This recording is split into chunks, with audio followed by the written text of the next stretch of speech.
Himachal Pradesh assembly की इमारत के मेन गेट पर खालिस्तान का झंडा लगाए जाने के मामले में वज़ीर आला जयराम ठाकुर ने जांच के अहकाम जारी कर दिए हैं। सुबह जब मकामी लोगों ने असेंबली की इमारत के मेन गेट पर खालिस्तान का झंडा देखा तो उन्होंने पुलिस को इसकी इत्तला दी। इसके बाद पुलिस की टीम मौके पर पहुंची और असेंबली के मेन गेट पर लगाए गए झंडों को हटा दिया गया। असेंबली की इमारत के बाहर दीवारों पर खालिस्तान लिखा हुआ था, जिसे पुलिस टीम ने मिटाया। ये किसकी शरारत है? पुलिस ने तफ्तीश शुरू कर दी है। मालूमात के मुताबिक सीसीटीवी फुटेज के जरिए खालिस्तान के झंडे और पोस्टर लगाने वालों की शिनाख्त की जा रही है। पहले भी खालिस्तानी समर्थकों की कई बार कई विषयों को लेकर धमकियां आई हैं। अगर सच में ही वह लोग इतना हिम्मत रखते हैं तो दिन के उजाले में आकर दिखाएं। हम लोग खुली चुनौती उनको देते हैं और किसी भी तरह से हमारा हिमाचलवासी देशवासी जो है खालिस्तानी समर्थकों से और उनके धमकियों से किसी भी तरह से नहीं डरने वाला है। और आज जो इन्होंने यहाँ पर हरकत की है, इस विषय में यहाँ पर एक केस रजिस्टर तो हम लोग कर रहे हैं और तुरंत जितने भी नियर बाय के सीसीटीवी कैमराज हमारे लगे हैं उन कैमरा से फुटेज निकाल के देखेंगे और जो भी व्यक्ति सामने आएगा जिसके बारे में पता चलाएगा उसे दंडनीय अपराध के तहत जो हम लोग केस यहाँ पर रजिस्टर भी करेंगे, उसे जो है वहाँ पर सजा भी इस विषय में मिलेगी। देखिए, सबसे पहले जानकारी मुझे अपने सब इंस्पेक्टर के थ्रू, वह एक हमारे जानकार हैं, उनका नाम मैं लेना नहीं चाहूँगी, तो उन्होंने मेरे को फ़ोन पे इस बात की जानकारी दी थी। जितने को हम पहुँचे उतने को यहाँ पे हमारे चौकी इंचार्ज नारायण सिंह और उनकी टीम मौजूद थी। SHO धर्मशाला भी आ गए थे। मूलतः रूप से ऐसा लग रहा है कि जो पब्लिक प्रॉपर्टी है उसको डिसफिगर किया गया है और किसने किया है वो जांच का विषय है। तो इसमें इस समय हम HP public property disfigurement act 1985 के तहत ही कार्रवाई अमल में लाएंगे। और इस वक्त की अहम खबर आपको दे दें, जम्मू कश्मीर के कुलगाम एनकाउंटर के ताल्लुक से, जिस पर लगातार आपको अपडेट दे रहे हैं। अभी तक की इत्तलात के मुताबिक लश्कर के 2 मिलिटेंट हलाक हैं, असलाहा और गोला बारूद जब्त किया गया है। तो जम्मू कश्मीर के कुलगाम में एनकाउंटर के ताल्लुक से अहम खबर, लश्कर के 2 मिलिटेंट हलाक, असलाहा और गोला बारूद जब्त किया गया। तो लगातार इस अहम खबर पर आपको अपडेट दे रहे हैं और अभी ये इत्तला है कि जम्मू कश्मीर के कुलगाम में एनकाउंटर के ताल्लुक से लश्कर के 2 मिलिटेंट हलाक किए गए, असलाहा और गोला बारूद जब्त किया गया।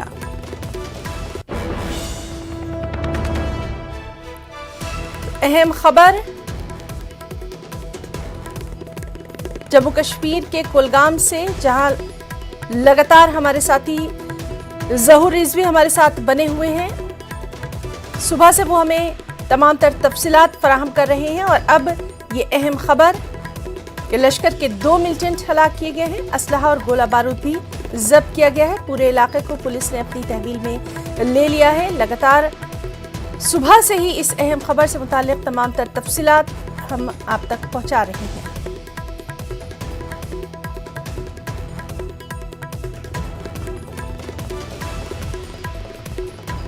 तो अहम खबर जिस पर लगातार नजर बनी हुई है, चैन देवसर कुलगाम में, जहां दौरान शब मिलिटेंटों और सिक्योरिटी फोर्सेस के दरमियान एनकाउंटर की खबर थी। लगातार सिक्योरिटी फोर्सेस ने पूरे इलाके को अपनी तहवील में ले लिया था और सुबह से ही इस अहम खबर से मुताल्लिक तमाम तर तफसीलात पर नजर बनी हुई है और लश्कर के 2 मिलिटेंट हलाक हैं, असलहा और गोला बारूद जब्त किया गया। सीधे रुख करेंगे हमारे साथी ज़हूर रिजवी का। ज़हूर, इस वक्त की तफसीलात चाहेंगे।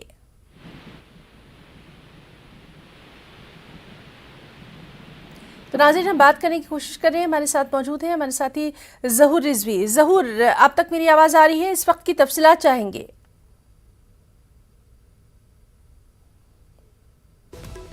तो नाज़रीन, आपको बताएं कि हम बात करने की कोशिश कर रहे हैं हमारे साथी ज़हूर रिजवी से, जो कि लगातार वहां से अपडेट हमें दे रहे हैं और अभी तक जो इत्तलात है उसके मुताबिक लश्कर के 2 मिलिटेंट हलाक हैं, असलहा और गोला बारूद भी जब्त किया गया है। सिक्योरिटी फोर्सेस ने पूरे इलाके को अपनी तहवील में ले लिया और चैन देवसर कुलगाम में दौरान शब ये एनकाउंटर शुरू हुआ लगातार गोलियों का तबादला जारी रहा और अब ये अहम खबर कि लश्कर के 2 मिलिटेंट हलाक किए गए हैं, असलहा और गोला बारूद भी जब्त किया गया।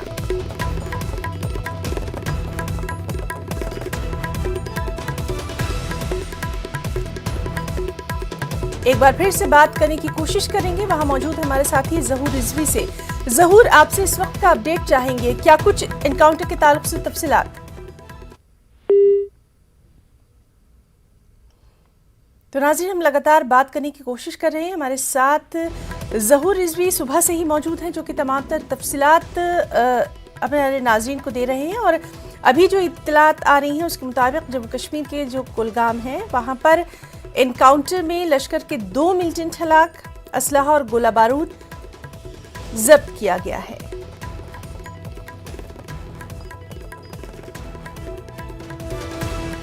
फोर्सेस ने पूरे इलाके को अपनी तहवील में ले लिया है और चैन देवसर कुलगाम में इस एनकाउंटर के ताल्लुक से लगातार हम बात करने की कोशिश कर रहे हैं हमारे साथी जहूर रिजवी से। जहूर, एनकाउंटर के ताल्लुक से हम आपसे अपडेट चाहेंगे। जी बिल्कुल हिना, मैं आपको बताऊं कि एनकाउंटर जो है अभी इख्तिताम पजीर हुआ है। और हिना, मैं आपको बताऊं कि ये दौरान शब ही यहाँ चियन दिवसर कुलगाम में ही शुरू हुआ था। और अभी पुलिस ने अपने एक ट्वीट में बताया है कि ये एनकाउंटर जो है ये इख्तिताम पजीर हुआ है, जिसमें 2 मिलिटेंट जो हैं लश्कर तैयबा से वाबस्ता 2 मिलिटेंट जो है वो मारे गए हैं। और साथ में उनके कब्जे से हथियार व गोला बारूद और जो एमुनेशन वगैरह जो है, जो भी इनक्रिमिनेटेड मटेरियल है वो बरामद किया गया है। इस हवाले से पहले ही ट्वीट में पुलिस ने बताया था कि एक हैदर करके जो है मिलिटेंट, जो पाकिस्तानी मिलिटेंट है, वो सरगर्म था शुमाली कश्मीर में पिछले 2 साल से, वो भी इसमें ट्रैप हुआ है। और साथ में एक मकामी मिलिटेंट, वो आईजीपी कश्मीर ने पहले ही ट्वीट में बताया था। ये जो एनकाउंटर है ये अभी इख्तिताम पजीर हुआ है और इस एनकाउंटर में है ना 2 मिलिटेंट के मारे जाने खबर है। जी ना, जी बहुत बहुत शुक्रिया जहूर रिजवी तमाम तर जानकारी के लिए। तो नाज़रीन, लगातार हमारे साथी जहूर हमारे साथ मौजूद थे और जिस तरह से बता रहे हैं कि एनकाउंटर अब खत्म हो गया है, लश्कर के 2 मिलिटेंट हलाक किए गए हैं, असलहा और गोला बारूद भी जब्त किया गया है।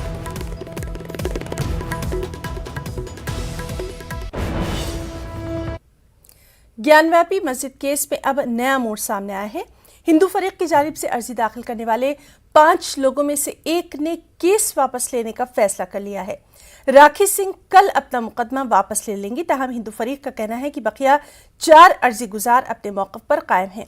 हाई कोर्ट में इस तनाज़े से मुताल्लिक़ मुकदमात की अगली समाअत 2 दिन बाद यानी 10 मई को होना है। इस मामले में हाई कोर्ट को बुनियादी तौर पर यह फैसला करना है कि आया वाराणसी की जिलाई अदालत में 31 साल कबल 1991 में दायर केस की समाअत की जा सकती है या नहीं।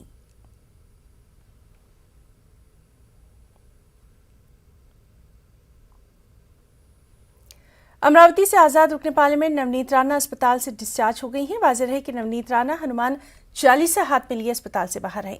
नवनीत राणा ने सीएम उद्धव ठाकरे के घर के बाहर हनुमान चालीसा पढ़ने की बात कही थी। इसी के बाद उन्हें कई दिन जेल में रहना पड़ा था। फिलहाल वो मशरूत जमानत पर रिहा हैं।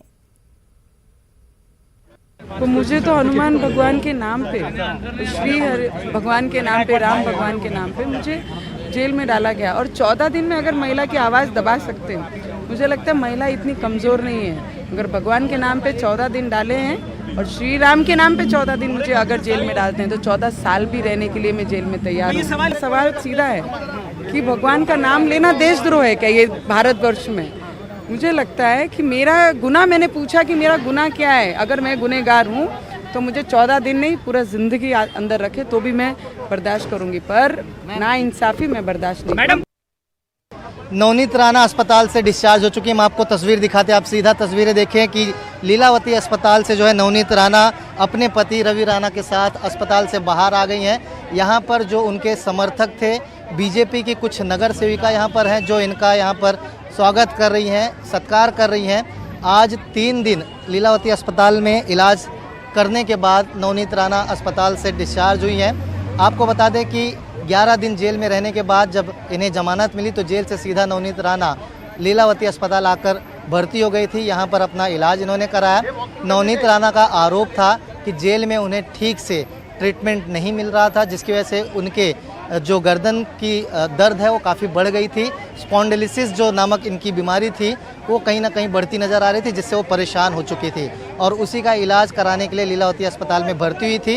ये तस्वीरें आप देख सकते हैं कि आज 3 दिन बाद वो अस्पताल से बाहर आई हैं।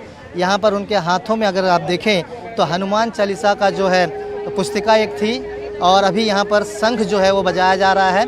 किस तरह से आप ये तस्वीरें देख सकते हैं, यानी कुल मिलाकर देखा जाए कि 11 दिन के जमानत जेल में रहने के बाद जमानत मिली, जमानत मिलने के बाद अस्पताल में आना, यहाँ पर भर्ती होना और अब जो है यहाँ से ये डिस्चार्ज हो चुकी है। अब ये तस्वीरें आप देख सकते हैं किस तरह से शंख बजाया जा रहा है और यहाँ पर जय श्री राम के नारे भी लगाए गए हैं।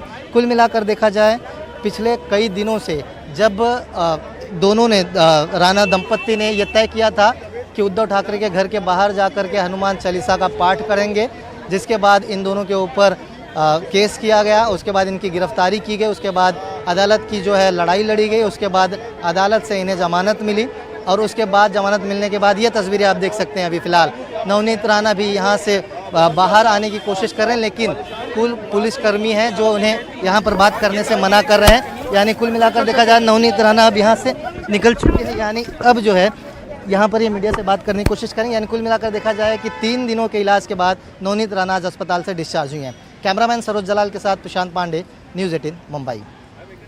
और नवनीत राणा के शौहर रवि राणा से हमारे नुमाइंदे प्रशांत पांडे ने खास बातचीत की। रवि राणा हमारे साथ हैं, उनसे बात करते हैं कि नवनीत राणा आज डिस्चार्ज हुई हैं। सर, आज अस्पताल से डिस्चार्ज हुई हैं मैडम, क्या कुछ कहेंगे, आगे का क्या कुछ कहेंगे? अस्पताल में अभी डिस्चार्ज हुआ है, थोड़े दिन उनको आराम करना पड़ेगा और जल्द से जल्द हम दिल्ली जाएंगे। दिल्ली में न्याय हमको मिलेगा कि महाराष्ट्र में मुख्यमंत्री के प्रेशर में कोई भी हमको न्याय देने को तैयार नहीं है। न्यायालय पे हमारा पूरा विश्वास है। न्यायालय ने पूरी तरह से राज्य सरकार को और मुख्यमंत्री को चपकार लगाई है कि राजद्रोह का गुनाह बनता नहीं है और न्यायालय में हम जाएंगे। जिन्होंने हमारे पर अन्याय किया, एक महिला सांसद को जिस तरह से ट्रीटमेंट दिया, अपमान किया, उनका जो दुखी किया उनको, और मुख्यमंत्री ने द्वेष के भावना से उन पर जो कार्रवाई की है, मुझे लगता है रावण का जो अहंकार था वो भी राम ने उसका विनाश किया था, वैसा ही विनाश उद्धव ठाकरे जी का भी मुंबई महानगर पालिका में होने वाला है। महाराष्ट्र की जनता हनुमान भक्त, राम भक्त इनको सबक सिखाएंगी। रवि जी दिल्ली जाने वाले हैं, क्या वहाँ पर बातें करेंगे, क्या शिकायत करेंगे राज्य सरकार की, ऐसी बातें हैं? बिल्कुल, अभी नवनीत राणा जी ने बताया मैं पार्लियामेंट में भी आवाज़ उठाऊंगी, पीएम साहब के पास भी तकरार करूंगी, गृह मंत्री जी को भी तकरार करूंगी। आज मुझे लगता है महाराष्ट्र के अंदर देवेंद्र फडणवीस जब मुख्यमंत्री थे तब महाराष्ट्र जिस तेज़ी से आगे बढ़ रहा था उतनी तेज़ी से पीछे लाने का काम उद्धव ठाकरे ने किया है। आखिरी सवाल, संजय राउत ने ट्वीट किया है कि यूपी जाने वाले हैं 10 जून को उद्धव ठाकरे और आदित्य ठाकरे, तो ऐसे में क्या लगता है आपको यूपी का दौरा उनका कितना कार्य? मुझे लगता है कि संजय राउत यूपी का दौरा हिंदुओं को गुमराह करने के लिए कर रहे हैं, पर उन्होंने एक्चुअल पाकिस्तान में दौरा करना चाहिए। जिस तरह से उनकी तरीके काम करने के, वो अयोध्या में सिर्फ वोट की राजनीति करने जा रहे हैं। रवि राणा जिन्होंने साफ तौर पर यह बताया कि आज जो नवनीत राणा डिस्चार्ज हो चुकी है, लेकिन अब आने वाले समय में दोनों दिल्ली जाएंगे जहां पर राज्य सरकार के खिलाफ जो है शिकायत की जाएगी, केंद्र सरकार में की जाएगी और साफ तौर पर इन्होंने कहा कि दिल्ली कब जाना है, कैसे जाना है, ये पूरी शेड्यूल जल्द से जल्द तय किया जाएगा। कैमरामैन सरोज के साथ प्रशांत पांडे, न्यूज़ 18 मुंबई। इसी के साथ वक्त है एक छोटे से ब्रेक का, चल लौटेंगे। रसोई गैस सिलेंडर की कीमत में हुए इजाफे पर राहुल गांधी ने एक ट्वीट किया। राहुल गांधी ने 2014 से गैस सिलेंडर की कीमत का मुआवजा करते हुए कहा कि कांग्रेस के वक्त में सिलेंडर की कीमत 410 रुपये थी। 2022 में बीजेपी के दौरे हुकूमत में कीमत 999 पहुंच गई है। राहुल गांधी ने मजीद कहा कि आज के एक सिलेंडर की कीमत में पहले 2 रसोई गैस के सिलेंडर खरीदे जा सकते थे। गरीबों के लिए सिर्फ कांग्रेस ही सोचती है।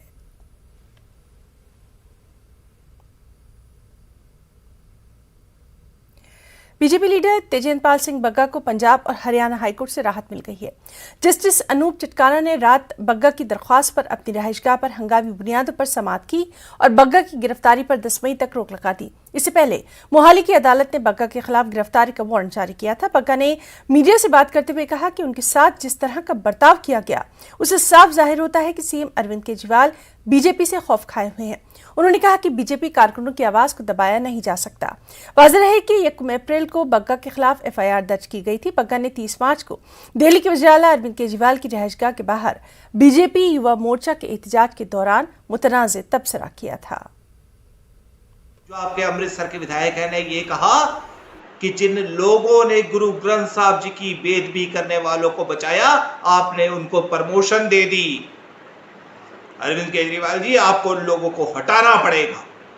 जिस तरीके से आम आदमी पार्टी के सभी प्रवक्ताओं की फौज और पंजाब के सारे मंत्रियों की फौज टीवी पर ला दी मेरे खिलाफ, ये दर्शा दिया कि अरविंद केजरीवाल बहुत डरे हुए।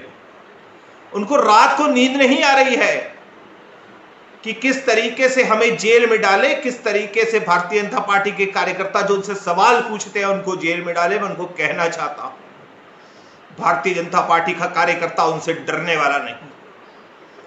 आप FIR करके, आप पुलिस का गलत इस्तेमाल करके अगर आप सोच रहे हैं कि आप हमारी आवाज बंद करा लेंगे, आप गुरु ग्रंथ साहब जी की बेदबी करने वालों को बचा लेंगे, तो मैं आपको कहना चाहता हूं, ये सवाल आपके तब तक पूछे जाएंगे जब तक हम गुरु ग्रंथ साहब जी की बेदबी करने वालों को जेल की सलाखों के पीछे नहीं डलाएंगे। और मैं माइनॉरिटी कमीशन का धन्यवाद करना चाहता हूं, जिन्होंने इस चीज पे पंजाब सरकार को नोटिस भेजा, जो वहां पे मेरे को पगड़ी नहीं पहनने दी गई। अभी ये शुरुआत है, ये चलती रहेगी। एक से हम निपटेंगे, दूसरा आएगा, तीसरा आएगा। केजरीवाल शुरू से ही डरता है, घबराता है तेजिंदर से, और आज से नहीं, जब से पहली बार चीफ मिनिस्टर बना था उसके पहले से ही ये आतंकित रहता था। इसके गलतियों को तेजिंदर शुरू से उजागर करता रहा है, और इसने कोशिश भी की थी तेजिंदर को अपने साथ लेने की, अपनी पार्टी में लेने की। कुमार विश्वास भी 2 बार हमारे यहाँ आए थे तेजिंदर से मिलने, इसको बुलाने उस समय, लेकिन इसने उनके साथ नहीं गया, और उसके बाद से ये काफ़ी घबराता है। उस समय के आपके कार्यकर्ता कहते थे कि केजरीवाल साहब को रात में भी तेजिंदर आता है सपने में। तो ये तो सिलसिला है, चलता रहेगा जब तक केजरीवाल सत्ता में है या सुधर नहीं जाता, ये अपने आप में चलता रहेगा। मुंबई में हनुमान चालीसा और लाउड स्पीकर तनाज़े के दरमियान मुंबई पुलिस ने सूती आलूदगी के मुतालिक सुप्रीम कोर्ट की गाइडलाइन की खिलाफ वर्जी करने वाली मस्जिदों के खिलाफ कार्रवाई शुरू कर दी है। मुंबई के बांद्रा इलाके में वाक़ नूरानी मस्जिद पर पुलिस ने सूती आलूदगी के तहत केस दर्ज करके साउंड सिस्टम मशीन और लाउड स्पीकर तक को जब्त कर लिया। दूसरा मामला लिंकिंग रोड कब्रिस्तान मस्जिद सेंटा क्रूज का है। इस मस्जिद में सुबह 5:35 पर लाउड स्पीकर से अजान देने पर मामला दर्ज किया गया। वाज़ेह है कि सुप्रीम कोर्ट ने 2005 में सूती आलूदगी गाइडलाइन में रात 10 बजे से सुबह 6 बजे तक लाउड स्पीकर के इस्तेमाल पर पाबंदी आयद की है।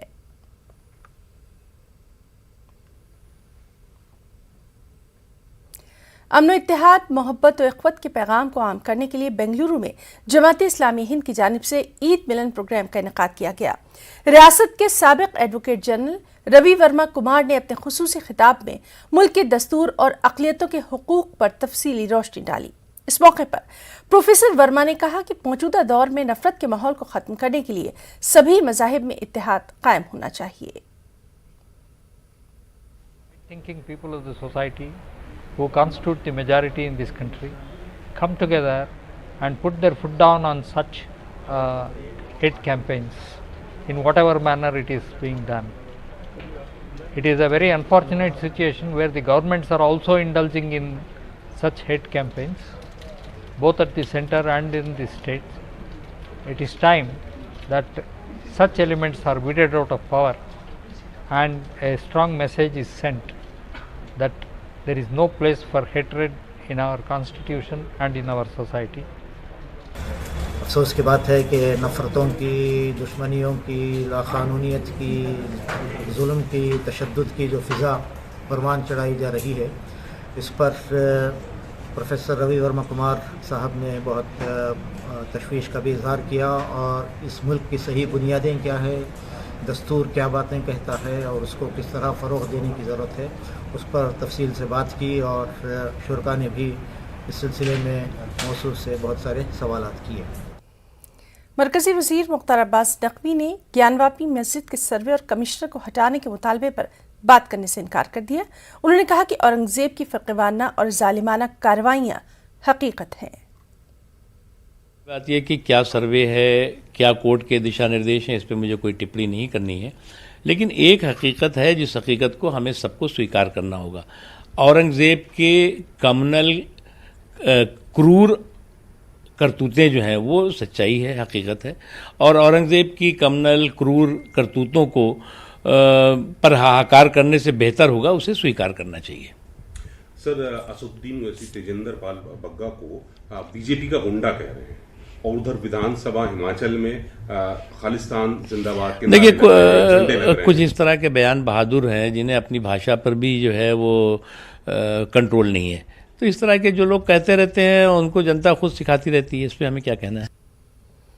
जनूबी कोरिया में कोरोना तेजी से अपने पैर पसार रहा है। गुज़िश्ता 24 घंटों के दौरान कोरोना के 40,000 से ज़्यादा नए मामले सामने आए हैं। महकमा सेहत के हुक्काम ने कहा है कि कोरोना के केसेस में ये हालिया इजाफा इसके इंतहाई मुताद्दिद किस्म के ओमिक्रॉन के फैलाव की वजह से है। आपको बताएं कि जनूबी कोरिया में अब तक 4,45 लाख से ज़्यादा लोगों को कोरोना की दोनों डोज दी जा चुकी हैं। आलमी तंजीम सेहत यानी WHO के डायरेक्टर जनरल टेड्रोस ने यूक्रेन के सदर मुकाम कीव का दौरा किया। उन्होंने अपने दौरे के दौरान 200 मुख्तलिफ तिब्बी इदारों का मुआयना किया जो कि रूस के हमलों में मुकम्मल तौर पर तबाह हो चुके हैं। उन्होंने अपने गहरे दुख का इजहार करते हुए कहा कि जंगी हालात में तिब्बी इदारों को कतई तौर पर निशाना नहीं बनाना चाहिए। साथ ही अपने खिताब के दौरान उन्होंने यूक्रेनी हुकूमत और अवाम से इजहार यगानत किया और यूक्रेन के तिब्बी निज़ाम को मुस्तहकम बनाने के लिए WHO की जानिब से हर मुमकिना मदद फराहम किए जाने की भी यकीन दहानी कराई। My message to all the people of Ukraine is that WHO stands with you. We will do everything we can to support the government in its efforts to treat the injured, maintain health services, and to repair and strengthen Ukraine's health systems. But there is one medicine that WHO cannot deliver and which Ukraine needs more than any other, and that is peace. So we continue to call on the Russian Federation to stop this war. खबरों में फिलहाल इतना ही। आदाब।